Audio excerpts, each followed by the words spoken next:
सध्या एक सूची पाहत होतो की सगळ्यात जास्त विकली जाणारी पुस्तकं. त्यामध्ये ती सूची पाहून तर फारच दुःख झालं की आपण आपल्या धर्माला कुठे घेऊन चाललेलो आहोत. तर त्या सूचीमध्ये पहिल्या क्रमांकावर आहे बायबल हे पुस्तक. त्याची 500 कोटी प्रती आजपर्यंत विकल्या गेल्यात. मला याबद्दल दुःख नाही. वाचावं, त्यामध्येही शांती संदेश आहेत, वाचावे, सर्वांनी वाचा.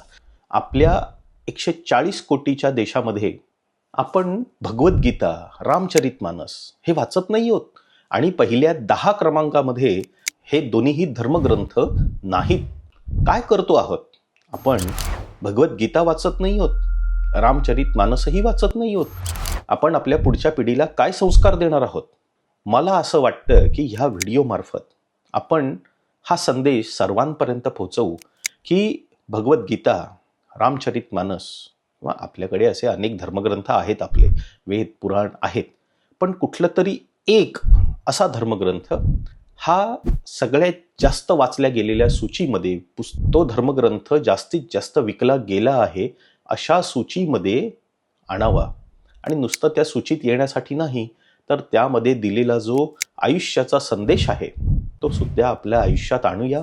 आपण त्या संदेशावर चालत राहू आणि आपल्या पुढच्या पिढीलाही तो संदेश देऊया.